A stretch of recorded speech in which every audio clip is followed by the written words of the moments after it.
What is up, everybody? This is your boy, Teran Rodriguez, bringing you another edition of Set Point. We are now down to two teams. What happened last night? Well, I can quickly recap it to you. Wisconsin, man, pulling off the big and major upset over number one seed Baylor, knocking them off and advancing to their third NCAA national championship. Big ups to Wisconsin, man. And Stanford breaking out the brooms and sweeping away Minnesota. Very impressive showing by the Cardinal as they made mincemeat of the Gophers, and it's down to just two teams, Wisconsin and Stanford. How did they get there? Who will I be picking? Who will emerge victorious? And who are the key players? All those questions will be answered on this edition of Set Point. You are tuning in to Set Point live on IE Sports Radio, your direct feed for all that is sports.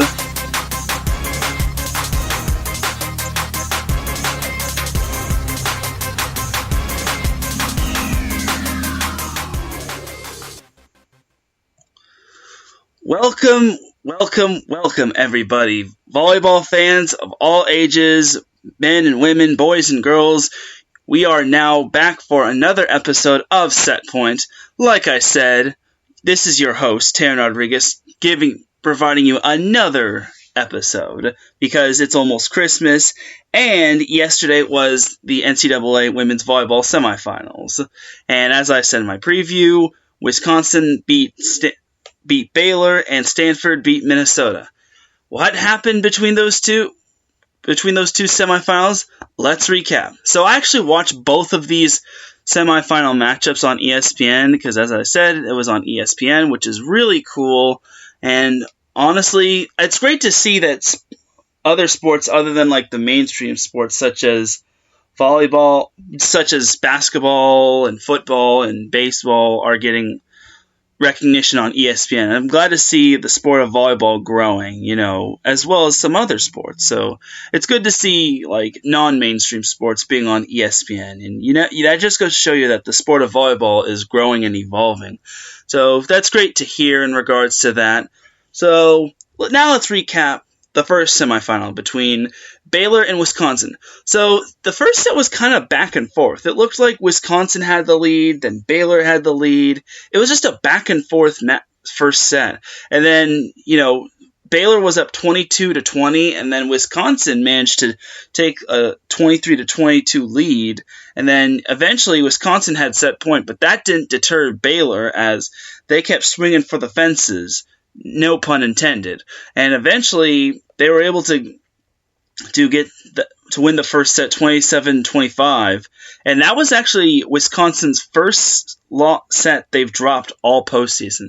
So that's quite impressive in regards to Baylor not taking a set off of Wisconsin, considering Baylor did beat Wisconsin the first time. So the second set, it looked as if it was going to be all Baylor, but then Wisconsin started to wake up, and that was partially because of Dana Redke. She was just on her A game. She was a force in the middle, whether it was blocking the ball or killing the ball. It wasn't just Dana Redke. It was also Molly Haggerty. She had some thunderous kills, and she also made some defensive plays as well in regards to the second set. And eventually, Wisconsin just it was once like 17-16, and then they ripped 5 straight points, and Baylor tried to make a little bit of a comeback, but it was mainly Wisconsin for the most part in that second set, as the Badgers took the second set 25-21. Now for the third set, it was an interesting start to that first set, or the third set, because Wisconsin actually challenged a call that was ruled in, which should have been out. And I saw the replay. That ball looked barely out. Some of you are probably going to say it was barely in. If the ball touches a little bit of the line, it's ruled in. And there was no touch on the block. But unfortunately, the officials ruled that it was in, that the ball was just barely in, and Baylor won that point. Baylor actually challenged a call which was a net violation later on that set where Wisconsin was leading 7-3, and Wisconsin won or Baylor lost that challenge. In volleyball, you get 3 challenges, and no matter what happens, whether you win or lose the challenge, you use that challenge up. So there was that, and then so I want to say that losing that challenge early in set 3 kind of fired up Wisconsin and kind of galvanized them to turn it around and just to continue their strong play, which they did, and they managed to take the third set, which was by the score of 25-17, and suddenly those Badgers were thinking NCAA championship.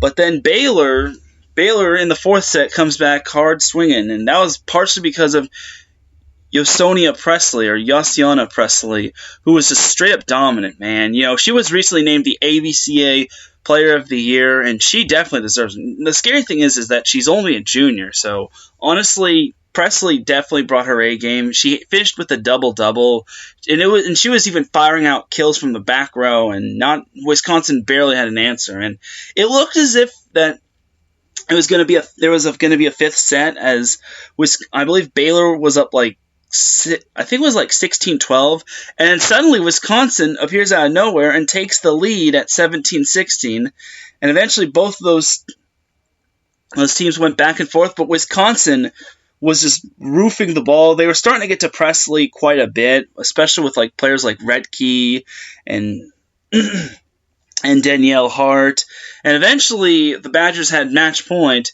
and who better to finish the match off with an overpass kill from Dana Redkey, the monster in the middle, the 6'6" beast. And eventually Wisconsin took that fourth set 25-19 and the match, allowing them to advance to the NCAA championship, their third in NCAA history. Let's give Wisconsin a round of applause.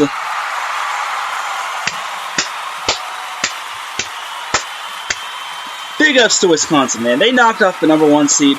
I picked Wisconsin. I don't mean to be the I called it guy, but I honestly picked Wisconsin to win that matchup, which is quite amazing. I actually didn't think they were actually going to win it in 4. I thought they were going to win it in 5, especially with how set 4 was going, and then suddenly Wisconsin just swung the momentum to them. And to be honest, that sometimes happens in volleyball. Sometimes you get a few points or a few things that go your way, and then eventually you're reeling off 2, 3, 4, 5, 6 points in a row, and then eventually, you're out in front and nothing's going to stop you. Same thing happened with Baylor at times, but honestly, they just couldn't hold on. I don't understand how they weren't able to hold on. I mean, this kind of goes back to what I was saying yesterday when Wisconsin was battle-tested in Big Ten conference play, and they also had a challenging non-conference schedule with teams they had to face like Washington, and they also had to face Baylor as well. And I think losing to Baylor early on in the season kind of fired up Wisconsin. And I don't think this was a revenge match. I thought it was just any other match for Wisconsin, and they just played sound, solid volleyball, and they knew who they had to contain in regards to Baylor. Not just Presley, but other players on Baylor as well. So definitely got to give it up to Wisconsin. They had such a great game plan. You cannot fault them for having for just executing well. And to come up big on that stage is just absolutely amazing. And Wisconsin, they're kind of like the Philadelphia Eagles of football. They've been to the big dance. They've been to the playoffs. They've gotten pretty deep into the playoffs, and they've actually been the championship match a couple times, but they just couldn't pull it off. But now they're here, and they pulled off. They were the underdog, and they pulled off a big upset. It wasn't really like the Eagles, however, back in 2018, where they were underdogs in every matchup. But, I honestly got to say that Wisconsin was a bit of an underdog, considering they lost the first time to Baylor. They were the 4 seed. Baylor was the 1 seed. Baylor only had 1 loss. Wisconsin had 6 losses prior to that.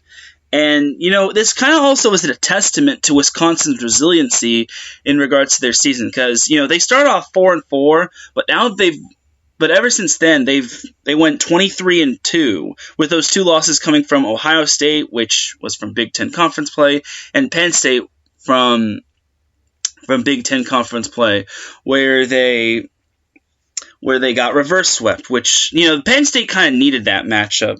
Needed to win that match, otherwise their Big Ten hopes would have gotten shattered. But that's all right, That's also, like I said, Wisconsin's losses and their season is a testament to their toughness, mentally and physically, because, and not to say that about Baylor, but they haven't had that much adversity. They only had that one loss to Texas where they got stomped on. But losing at Texas is nothing to be ashamed of. It's tough to win at Texas, to be honest with you. So overall, I definitely think that Wisconsin was the better team. You have to feel for Baylor, though. Baylor had an outstanding season. They will be back on that stage. They have players such as Yasonia Presley returns, in addition to that, Mariki Vandermark returns, Cara McGee, who plays middle blocker, returns, and Hannah Locken, who's also is an all-around solid player and a really good setter, returns as well. So I definitely can see Wisconsin getting back to the Final Four. And who knows, maybe they'll get some good recruits, and you never know what could happen. So anyway, on to the statistics in the Baylor-Wisconsin matchup. For Wisconsin, Dana Rettke led the way with 19 kills, only 4 hitting errors, and a .484 hitting percentage. There were a few times where she got roofed or blocked or whatever you call it. There were few times where she got blocked at the net, but, she didn't let that deter her. She just shook it off and said, you know what, it happens, and I just got to get back up and I got to keep swinging. So then that's what she did. And then Molly Haggerty had 15 kills and only 3 hitting errors for a hitting percentage of .414. Quite the hitting percentage for her as well. She stepped up her gameplay. Grace Loberg had 7 kills. Her hitting percentage wasn't that impressive, but it was still good enough. And Danielle Hart also came up big with 6 kills. As for the dig department, Tiffany Clark had 18 digs. She even had an impressive dig against Yasonia Presley's back row attack in the first set. That was very impressive. That ball is coming at probably 100 miles per hour, and she was able to dig that with the ease, with the greatest of ease. And, especially since Haggerty was able to get a kill for Wisconsin in that later stage of the first set. That was very impressive because, that ball was hard to control, and then Haggerty chases it down and then just sweeps it over the net, and then it eventually finds the inbounds portion of Baylor's side, and eventually Wisconsin got the point. They didn't win that first set, which, that set could have gone either way. God credit Baylor because they're tough as nails, but, I think losing that first set by that margin, and keep in mind that's only the first set Wisconsin has dropped all season, all postseason long. Other than that, they've been perfect. So I think that first set kind of woke up Wisconsin and kind of woke up the inner beast in them. So in regards to service aces, Sydney Hilly, who had 3 service aces, and she also had 43 assists, which is quite impressive. Rettke also had 3 aces. Wisconsin really served the ball well. They had 9 aces overall. Their service errors were a bit high. They did have 7 service errors, but, you have to serve tough in a match like that. You cannot afford to serve soft like that. If you wanted a soft serve, you got to go to Dairy Queen. Get it? Soft serve, ice cream. For those of you that laughed, thank you. But other than that, you got to serve tough on the collegiate level. You have to serve tough. There's no ifs, ands, or buts about it. And Wisconsin definitely served tough. Baylor also served tough. I'll get into their statistics a little later, but I think serving is what really was the key for Wisconsin to win. And I was very impressed by their serving, and I was also impressive with their blocking. Their Redkey had 8 blocks, 7 block assists, and then 1 solo block. And then Danielle Hart had 6 blocks, and then Sydney Hilly had 4 blocks. Madison Duello had 5 blocks as well. She came in. And then Grace Loberg had 3 blocks. So it was just a block party for Wisconsin, and everyone was invited, except for Baylor. So that was pretty much that. I definitely think blocking and serving well really helped with the Badgers win. As for Baylor, they were led by none other than Yassiana Presley, who had 25 kills. She did take 68 swings, which is kind of a red flag considering you don't want to have one player leading the way. And she also had 12 hitting errors. Her hitting percentage was only 191, which is, not the best.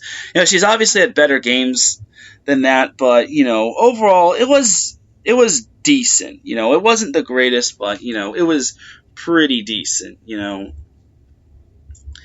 And Shelley Stafford also had 10 kills for Wisconsin. Good, and she also had a solid hitting percentage of 300, which was pretty impressive. Quite impressive indeed. Yeah, but other than that, there were no other players in double digits when it came to kills.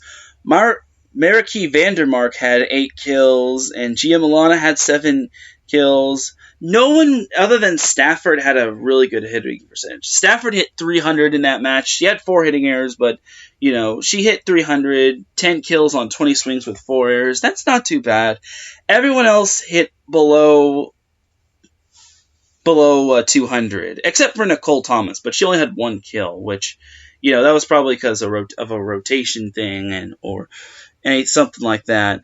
Either way, I just don't think Baylor hit the ball all that well. Because coming into this match, Baylor was hitting 396, which is the best any team has hit in regards to the NCAA postseason. But in this match, Baylor only hit 183, which, Wisconsin did a really good job in regards to blocking the ball, putting pressure on them in regards to who's going to be taking swings. There were some questionable swings, whether it was too high or too soft or just easily diggable. But, to hold Baylor to only 183 after they're hitting in the high 390s, that's very impressive. You're definitely doing something right when it comes to slowing down their high-powered offense. The first set, Baylor hit 224, then they hit 225 in set number 2. Then set 3 is kind of where the wheels fell off for Baylor, as they only hit .97, which there is a huge cause of alarm, and they only had 9 kills that set. And then the fourth set, they only hit 152. Wisconsin, on the other hand, had a solid night. Wisconsin hit 243 in the first set, 282 in set 2, 400 in set 3, and then 167 in set 4. It wasn't really the cleanest set. It wasn't really like the cleanest hitting percentage in that set, but they did have 30 attempts and only 11 kills, which was the fewest they had in a set alone. So overall, it was just blocking, serving, and serve receive and side out play and offense and defense, everything pretty much Wisconsin outdid Baylor. And the first set, I don't think they panicked.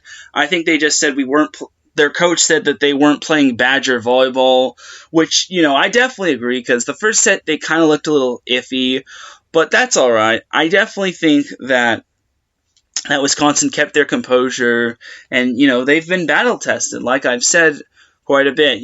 Playing in the Big Ten, you're going to have battles in and out. Even the worst team can give you a battle. So overall, solid job by Wisconsin, as they will advance to their third NCAA title championship match in team history. As for Baylor, their season sadly comes to an end, but they definitely proved themselves as one of the best teams in Baylor history, or Baylor women's volleyball history. I gotta say, Baylor will be good next year. if the Big 12 better take note. Teams like Texas, TCU, Kansas, Oklahoma, y'all better be on notice because Baylor is out for vengeance for next year. We ain't seen nothing yet. And a great moment after the game where all the Wisconsin and Baylor players came together and they all prayed. I know it's a Baylor tradition, but it's great sportsmanship overall. It was great sportsmanship and just a great moment for both teams, considering, after a tough loss, a team just doesn't want to be with the other team. They just want to go in, especially in the semifinals. A team after losing, they just want to just be alone and just let it all out. But, Baylor was kind enough to do their little post-game tradition with praying and, just joining together with the other team. That was a great moment, amazing moment by both teams because, as Larry B. would say, all glory to God, the man above, because without him, nothing is possible. So great job to both those teams for showing amazing sportsmanship after the game. And yeah.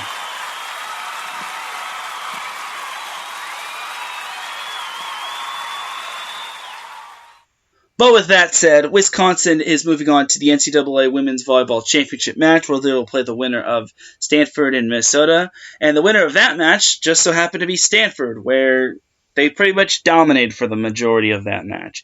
This was kind of what I expected, but I thought Minnesota was going to put up a better fight than that. But overall, I definitely was impressed with how Stanford played that game. They just executed their game plan. They just were the better team overall. They did better when it came to blocking, when it came to killing the ball, when it came to digging the ball. Serving was also crucial, as in regards to, well, it says here they only had 2 aces, but last night I was told that Catherine Plummer had 3 aces, but that's whatever. Before I get into the Stanford stats, let's recap the match. First set, Stanford was just Stanford. It was tight to begin, but then Stanford just was on a tear. Well, actually, no, it was pretty one-sided, and then Minnesota made it a set, and then Stanford, being led by Catherine Plummer and that high-powered offense, they just had Minnesota had no answers for Catherine Plummer, simply put. As Stanford took the first set of that match, I believe it was 25-17, 25-19. Minnesota tried to make a little bit of a run, but, Stanford just sealed the deal.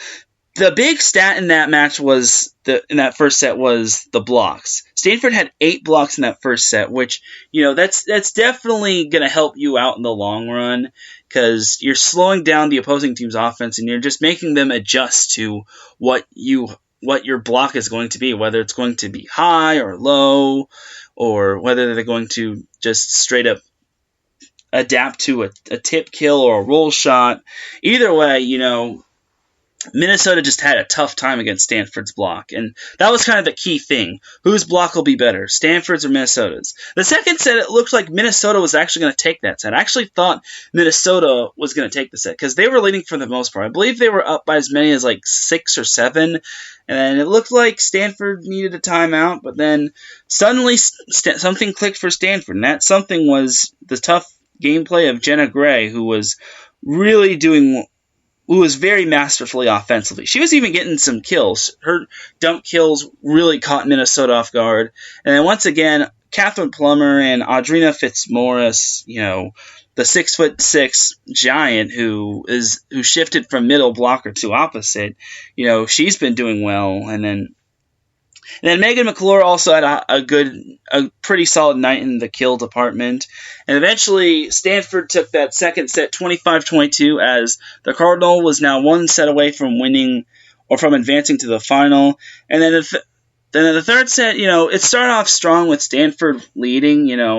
I thought it was going to be somewhat of an easy set for them. I was even telling my folks at home that, Stanford was socking it to the Gophers. But then Minnesota just wasn't going to go down without a fight, as they had players such as Alexis Hart, Adana Rollins, Stephanie Samedi, or Stephanie Samity, stepping up their gameplay.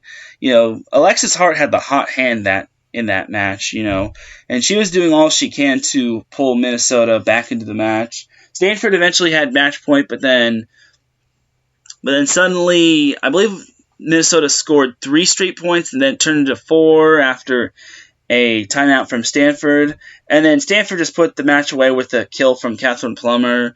The Minnesota coach tried to challenge the call, in which you have nothing to lose in regards to that. But it just wasn't, it didn't, you didn't win the challenge, and then that was that. Stanford pretty much swept away Minnesota, winning that match 3-0. The leader for Stanford in regards to kills was Catherine Plummer, who had 26 kills. She had 8 hitting errors, which, it's a lot more than most people expect, but, not everyone's perfect. She still had a solid hitting percentage of .353. I was quite impressed with that. And then I was also impressed with Megan McClure. She didn't have too many kills in the Elite 8 matchup against Penn State, but this time she made up for it. She had 8 kills, no hitting errors on 22 swings for a hitting percentage of .364. Then Audrina Fitzmaurice had 7 kills, not the best hitting percentage, with a hitting percentage of .143, but still a solid performance overall. Jenna Gray and Madeline Gates each had 5 kills, and their hitting percentage was really great, and they both had no errors. That's something that Stanford didn't do a whole lot. They didn't have too many hitting errors. They only had 12 hitting errors overall, which when you're having as few errors as possible, you're definitely doing something really good. So Stanford was pretty much on their A game. Morgan Hance was making all kinds of amazing digs. She had 23 digs. Megan McClure also had 15 digs as well, which she's second in Stanford in regards to digs, which I'll be getting into later. And then Catherine Plummer also chipped in 9 digs as well. So that was also quite impressive too. Holly Campbell also had 2 digs. And like I said, the blocking was very good as well for Stanford as well.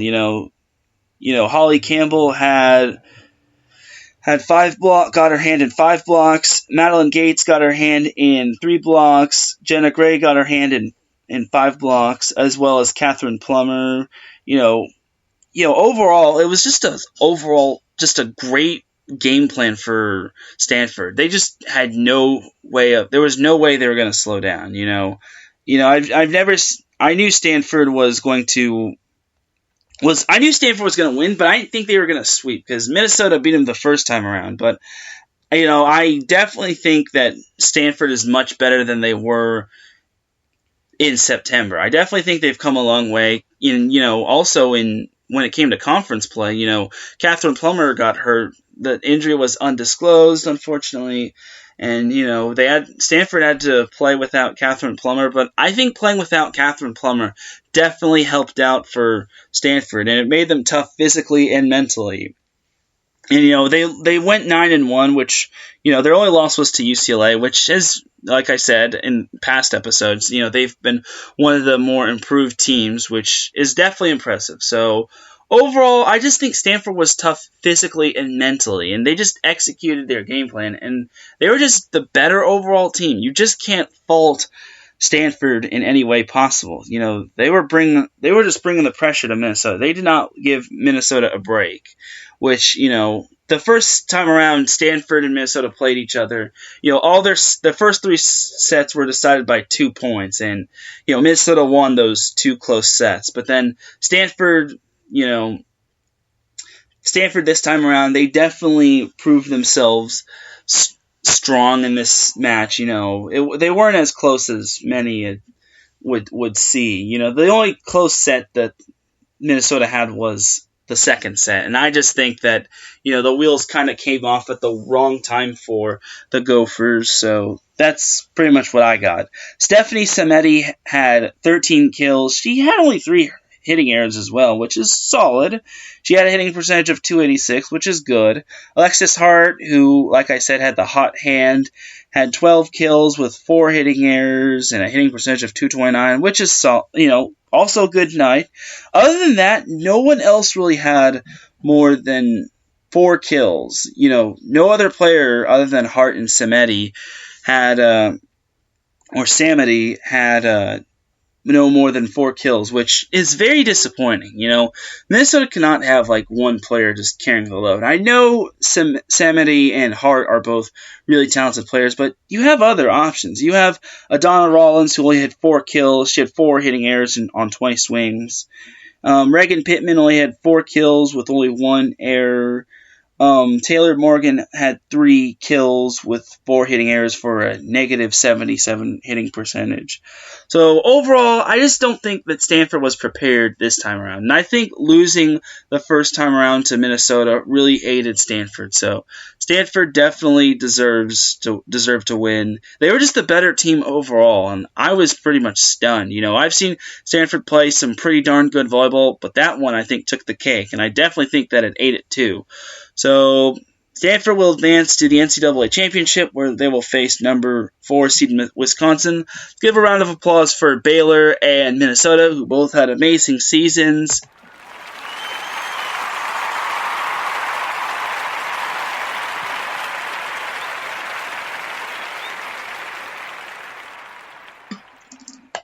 The future definitely looks bright for both programs. I already talked about how good Baylor is going to be next year. And then for Minnesota, Samedi's coming back, Pittman's coming back, Rollins is coming back. Their liberos, CeCe McGraw and Rachel Kilkelly, are both coming back. Bailey McMenamin is going to take over the offense. And I also got to mention that, Kylie Miller also missed some time with a concussion. And then that's how Bailey McMenamin was able to take over. So I think Minnesota will be good going forward. And, they're the type of program that they definitely proved that last year was just nothing more than a fluke. And I think that, it happens. Last year was something that they didn't want to remember. But, I think they used last year as motivation to go as far as they could. And, one can argue and say that Minnesota only got so far because Texas lost in the round of 16, which, just like Minnesota, who was the number 2 seed, they lost in the round of 16 last year as well. So this time around, Minnesota, proved themselves. They went from Sweet 16 to round of 32, so that's quite impressive for Minnesota. And I hope there's no humming sound in the background. And now let's give a round of applause for your 2 finalists, Wisconsin, number 4 Wisconsin, and number 3 Stanford.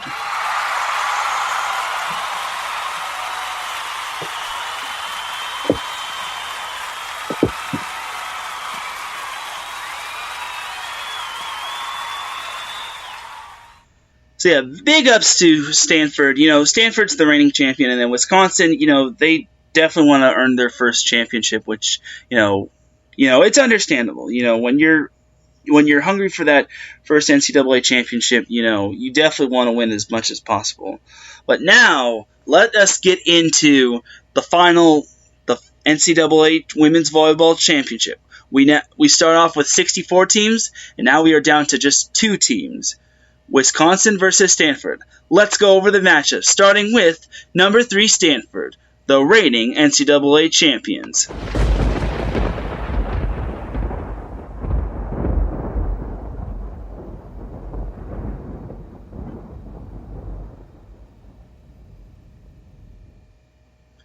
So here's what you need to know about with Stanford. They're the reigning NCAA champion, but they're also 29-4. They weren't as perfect as last year, where they only lost 1 matchup, which was to BYU. But, a little adversity never hurts a team. Stanford is the team with the most NCAA women's volleyball championships, with 8, possibly soon to be 9. And they have the most finals appearances with 17. They're 8-8 in national championship matches. And they have the most, and like I said, they have the most Final Four appearances with 23. And their kill leaders is Catherine Plummer, who needs no introduction, having 422 kills. and a hitting percentage of 329. I believe that went up from last night. And then, Audrina Fitzmaurice, who went from middle blocker to right side, has stepped up her gameplay. And every time Catherine Plummer goes to outside, Fitzmaurice goes to the right side. And, transitioning from middle blocker to right side is kind of difficult, especially when you're trying to have like 3 middle blockers, because Stanford utilizes 3 middle blockers between Fitzmaurice and 2 others. Madeline Gates, who is a graduate transfer from UCLA, has 257 kills and a hitting percentage of 334. I believe she leads the team in that department as well, and she does. So Madeline Gates definitely has been a huge plus for Stanford. It just means that Stanford has another body in the middle, and they have another amazing, talented blocker. So big ups to Madeline Gates, and she has, like I said, she has 257 kills, which is third on the team. Megan McClure has also stepped up her gameplay as she has 223 kills, hitting percentage of 240. She doesn't get at the net a whole lot, but when she does, be ready for that ball. And, she's actually second on the team in digs as she has 320 digs, which is quite impressive. She's played a lot of back row, which has definitely improved her gameplay, and I definitely think that's going to take her far because she is a junior. She is approaching the end of her volleyball career, or her collegiate volleyball career, might I add. But, I definitely can see her going professional. Speaking of professional, Catherine Plummer is actually going to go professional once her collegiate volleyball career is done. After the NCAA championship, she's going to sign with somebody and play overseas. Where she's going to play, I don't know. But Catherine Plummer and Jordan Thompson of Cincinnati are both probably going to go professional, which is really cool because I definitely think she definitely has the talent to go professional. I remember seeing Catherine Plummer for the first time back when she was in high school. Back in her high school days when she was at Elisa Nagel, she played in the Orange County Championship Tournament, or the Dave Mose tournament, where Elisa Nagel played Newport Harbor, and then I saw this girl, and she's like, whoa, she's freaking tall, and she was setting the ball perfectly. I'm like, is that even fair? Because she also was the setter for Elisa Nagel as well, and then I guess she transitioned away from a setter after high school, which it happens, but it's definitely a great tool to have in regards to when it comes to volleyball, because sometimes that ball comes at you quite quickly, and you eventually sometimes have to set it, or sometimes someone gets injured and then you might need to play setter as well. Things happen. So it's great that Catherine Plummer is pretty much like a 10-tool player, and she's kind of like the glue that keeps Stanford together, or that keeps any team together. So anyway, onward to the other players that lead the team in kills. Kendall Kipp has 166 kills. It kind of is surprising and a little disappointing to not see her play a whole lot anymore. But, everyone's pretty much healthy. Kendall Kipp came in when Catherine Plummer was out. Coach Kevin Hamley rotated her in to start the season and in Pac-12 play. It was great to see Kendall Kipp get some playing time, and I predicted her to being the AVCA Freshman of the Year, but it sadly didn't come true. Also because Kendall Kipp kind of got injured. I think she injured her knee, which it was a disappointment. But I'm glad to see she's healthy, and I think she can come off the bench and contribute to Stanford's high-powered offense. And then Holly Campbell, a middle blocker, the third middle blocker of the middle blocker trio of Fitzmaurice, Gates, and Campbell, has 164 kills with a hitting percentage of 288. Pretty solid numbers right there. Once Fitzmaurice and Gates are gone, Campbell's going to need to definitely step her game up, especially when it comes to next season, because she's definitely gonna need to step up her gameplay, and I definitely think that she can. I honestly think she can, and overall it's gonna be she's definitely got a lot of shoes to fill in the middle blocker position. So we'll see how it goes, though. Well, and then assists, obviously Jenna Gray has 1,356 assists. She also has 112 kills, which is really cool. And then she's solid in digs with 235. And then other dig leaders, Morgan Hens leads the team with 586. She's the all-time dig leader, as well as Jenna Gray being the all-time assist leader. McClure has 320 digs. Kate Formico, who is one of the more underrated and forgotten about players in regards to Stanford, has 250 digs, and Catherine Plummer has 153 digs. In regards to aces, Katie Formico has 20, leads Stanford in aces with 29, and she definitely can serve the ball well. Jenna Gray has 28 aces, who also serves the ball well. McClure has 26 aces. Plummer has 23 aces. Hens has 22 aces. Or Hens has 17 aces. I don't understand why she has twice the aces. So, and then block leaders, Gates, Campbell, Fitzmaurice, all three of them have 130. All have more than 100 blocks, and then Jenna Gray's up there in blocks with 92. So, I don't think she's going to reach the century mark unless she gets like 8 solo stuffs, which is kind of difficult. But anything is possible. The sky is her limit, and especially for Jenna Gray. Jenna Gray, I don't know if she'll go professional after she graduates, but she also has a backup plan in case she doesn't plan to go professional. She plans to be an Olympic javelinist, and she, going with a throwing javelin. So overall, Jenna Gray is just, when she's not playing volleyball, she's definitely killing it in throwing the javelin. So, Jenna Gray has a bright future ahead of her, and as well as most of Stanford's seniors. So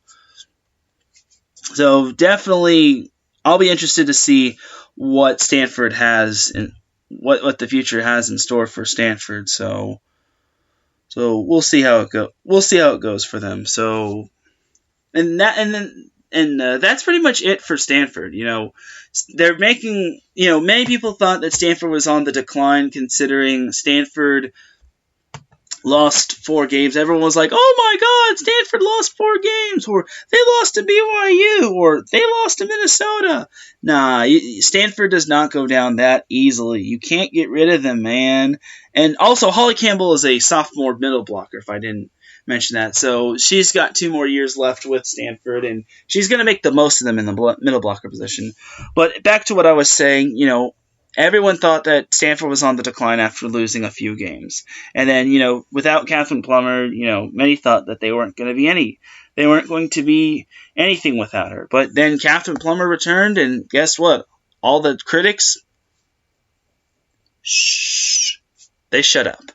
So Stanford, is there, like I said, Stanford is like the New England Patriots. They have one of the most championships in their sport, and they're just dominant year in and year out. I don't remember the last time Stanford missed the postseason, and it's kind of tough to say considering Stanford has always been a powerhouse. They're always in the top 10 year in and year out. They're always contenders in the Pac-12. Not many teams can challenge them. So overall, Stanford is just straight up balling. They're on another level. And last year it showed when they swept the all-conference awards all Pac-12 awards except for Freshman of the Year. And, Kevin Hambley has them going in the right direction. You really can't fault what he's done. And he's, he played volleyball at BYU, but now he's done a really great job for the Cardinal. And this is only his 3rd season at Stanford. And, he's really taken over well in regards to that. So, and he's only been the 6th head coach in program history for Stanford. So it's great. And, he came in after he coached at Illinois, which was quite awesome. So it's really, really impressive on his part. So I definitely think Kevin Hamley has them going into the right direction. And he's a native of California. He is a native of Simi Valley, which is cool. And like I said, he has experience when it comes to playing volleyball, as he played collegiately at BYU, and he was named to the Volleyball Monthly All-Freshman team. So it's great to see. So, many people can say we hate Stanford because they're so good, but you have to love their dominance. You have to love how they never rebuild and they never rebuild and they always reload. They also have to love how much how great their freshman classes are and how well they recruit. So, hate them as you will, but they're definitely impressive. They are a juggernaut, and they haven't won 8 national championships for a reason. And, last year was no different. So overall, you have to love Stanford as a whole in regards to women's volleyball. So who will be the team that stands in Stanford's way in regards to winning the NCAA championship? That one team's name is Wisconsin.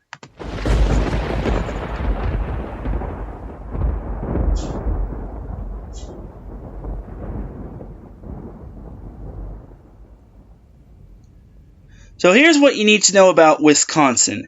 Like I said, they were once 4-4, but now they're 27-6, meaning they went 23-2 after that 4-4 start, including being wiped off the floor on their home floor against Washington. But Washington is much better than many people give them credit for, and they did win the Big Ten champions. I don't even think many people gave them a shot to win the Big Ten championship. I think people picked like Minnesota or Penn State to win it. And, they've only dropped one set in the postseason this year, having lost to Baylor 27-25. That's a very close, though. You can't really blame them because, in a close first set like that to the number 1 seed, you're obviously going to get a battle. And, when you're fighting, the other team's going to fight back. So nothing comes easy for Wisconsin. And, especially when they come from, like I said, when they come from a battle-tested conference such as the Big Ten. Even the worst teams can give the best team a problem. So, like I said, this team is hungry for an NCAA championship. This is only their 3rd NCAA championship appearance in program history. And, the first time they lost to Nebraska, the second time they lost to Penn State, which was back in 2013. But this time they're hoping that the third time is the charm. They are led by the monster in the middle, a.k.a. Dana Redke, who has 406 kills and a 406 hitting percentage. Quite amazing that her hitting percentage matches her number of kills, which is quite amazing. Yes, it's quite odd. I don't know how that happened, but my good golly gracious, Dana Redke is a beast. She's only a junior. That's the scary thing. She will make any average guy that's like 6 feet, 6'2" look pretty short. And I know that feeling quite a bit. So that's Dana Redke in a nutshell. Then we have Molly Haggerty, who has 401 kills. Not as high of a hitting percentage as Redke, but still 265 is pretty solid. And then Grace Loberg has 350 kills with a 258 hitting percentage. And then the second middle blocker, Danielle Hart, has 200 kills with a 319 hitting percentage. She's a redshirt sophomore. These top players, Redke, Hart, Haggerty, and Loberg, all return next year. They are all returners. Redke's a junior, Haggerty's a redshirt junior, Loberg's a junior, and Danielle Hart is a redshirt sophomore. So this team is going to look very dangerous. If they're not going to win next year, barring anything bad happening, this team could win. If this team doesn't win this year, I can see this team winning next year. There's no doubt about that. And they'll contend. He'll definitely contend for the Big Ten championship, and who knows. But I'm looking too far ahead. Dig leader-wise, they're led by senior libero Tiffany Clark, who has 437 digs. Lauren Barnes, a junior libero defensive specialist, has 287 digs.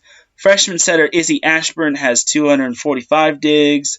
And then assist-wise, Sydney Hilly has 1,371 assists and 230 digs, and she has 54 kills as well. And then service And then ace-wise, Izzy Ashburn, only a freshman, mind you, has 46 aces. That's quite impressive because considering, it's tough for freshmen to adapt to a... Oh, no, Sydney Hilly's a...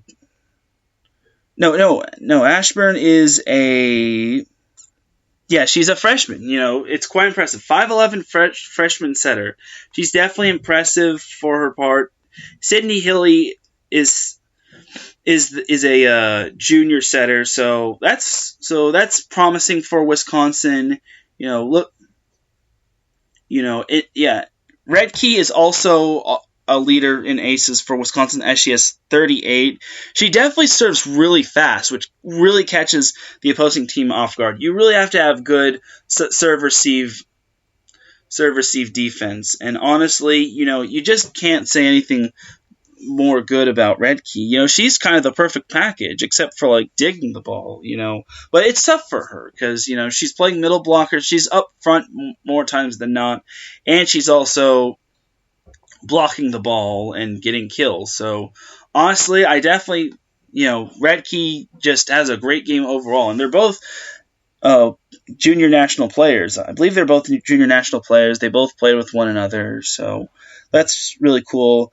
And then Clark has 28 aces, and then Haggerty has 17 aces. And in regards to their blocks, Redkey obviously leads the team in blocks with 158. Danielle Hart has 129, and then Sydney Hilly has 83 blocks. And like I said, this team is kind of like the Philadelphia Eagles of NCAA women's volleyball. They want to be a part of the championship conversation. They want to be spared the rings jokes, especially since they want to join their fellow Big Ten conference teams, Penn State and Nebraska, who have both won NCAA women's championships in the past. So, and it's very tough in regards to that. So overall, I definitely think that Wisconsin has. You definitely have to love the moxie that Wisconsin brings night in and night out, and they weren't really on anyone's radar at the beginning, and then Big Ten conference play happened, and then everyone was on notice, man. You really can't say anything good about them, and no one has seen anything yet, and only two teams from the Big Ten have won an NCAA championship, being Penn State and Nebraska. Nebraska winning it 5 times, and Penn State winning it 7 times. As for teams from the Pac-12 that have won NCAA championships, Stanford has won 8, UCLA has won 4, USC has won 3, and then Washington has won 1. So Wisconsin is looking to join that conversation in regards to championships, but only one team shall win. Now let's get into the breakdown of this matchup and the keys to victory.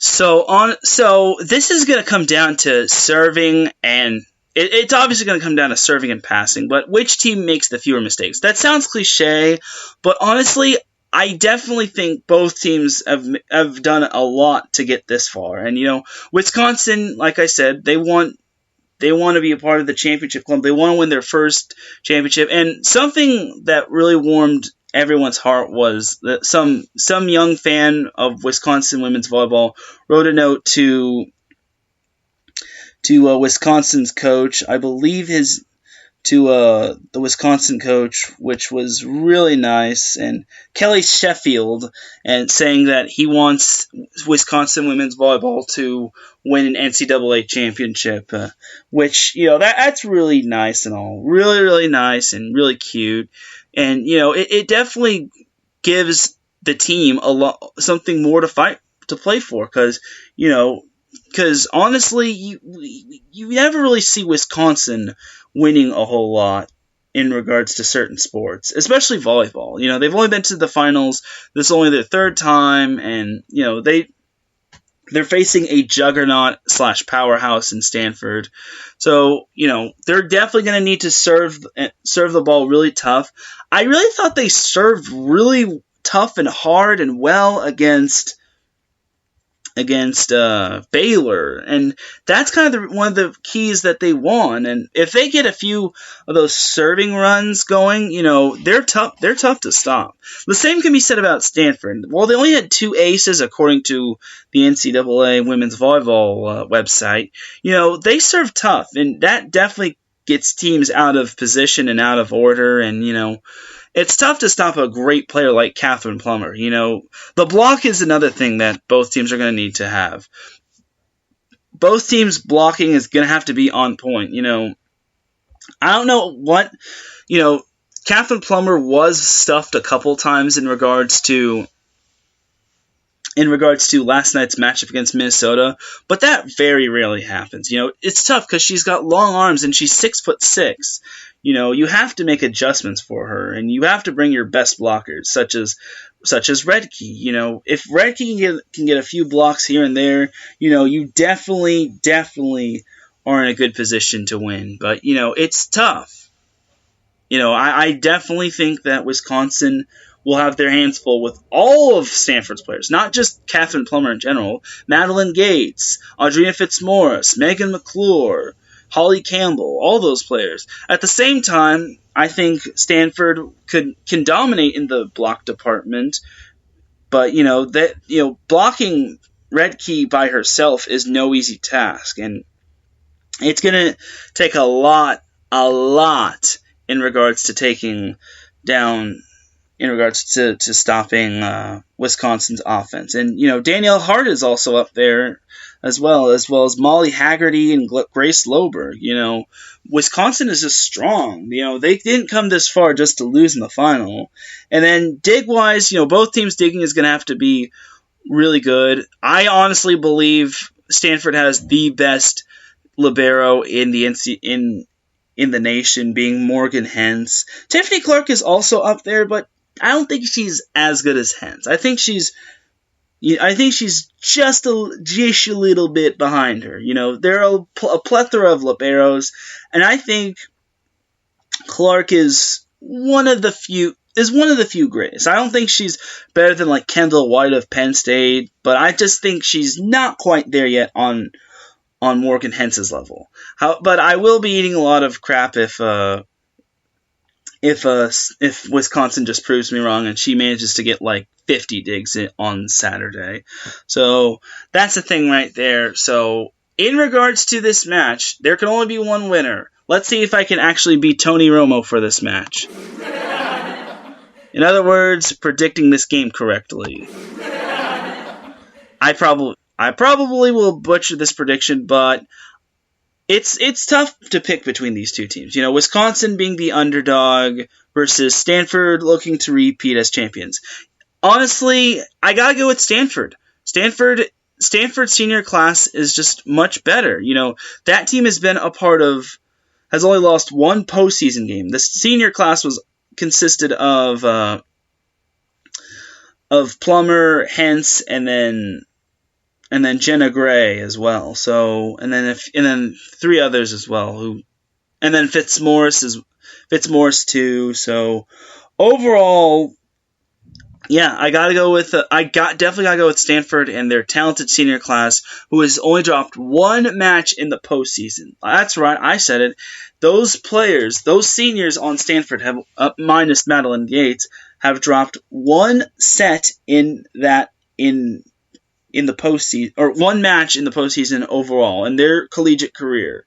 So they've only lost one match, and which is darn right impressive, And they've won I think they've only lost 16 games overall as well. So I'd have to double check my math, but those seniors have not lost a whole lot of matches on Stanford, and they've built a great culture in regards to Stanford women's volleyball that's going to carry over from next year to the year after, and so on and so forth. So overall, I definitely think I can't go against Stanford. Many can call it a culture a California bias, but I say it's because Stanford is too friggin' dominant, man. They're just too good. Great coach, great system, and they played a team, they beat a team really good. They really crushed Minnesota last night. The set scores don't really say it that much, but if you saw the game, Minnesota was playing from behind most of the way, except for set 2.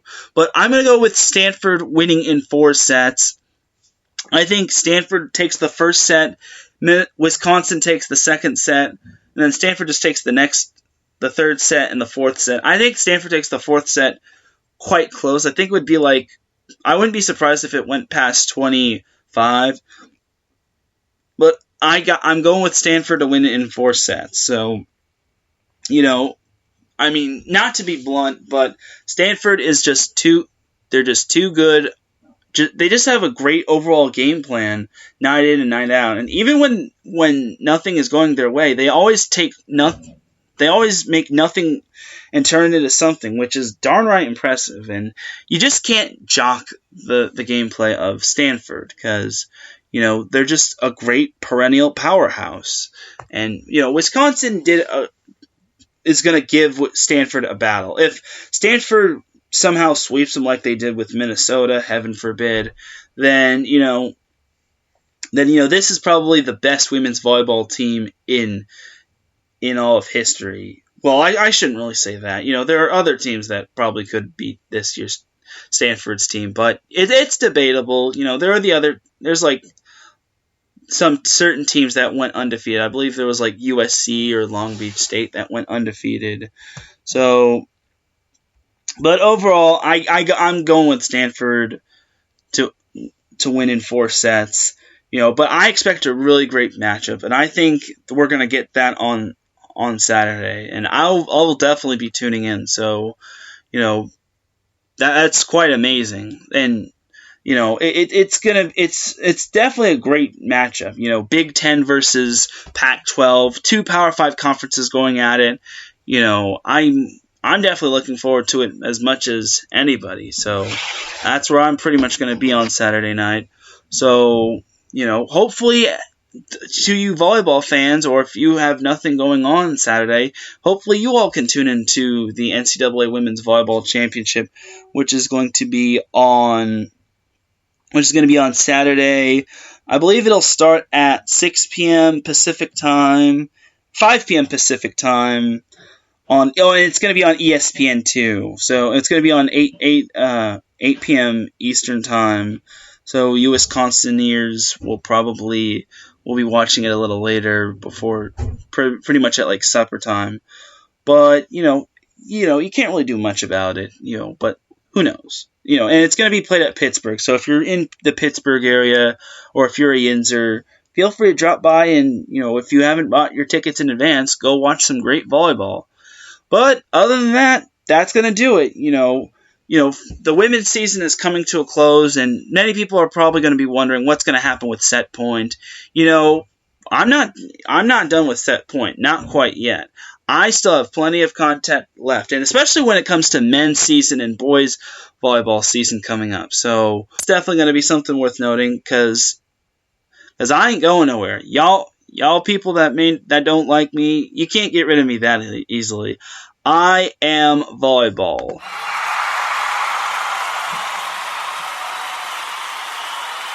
I'm definitely going to bring y'all the content in regards to volleyball for IE Sports Radio, and whether you like it or not, I'm still here, as Tom Brady would say.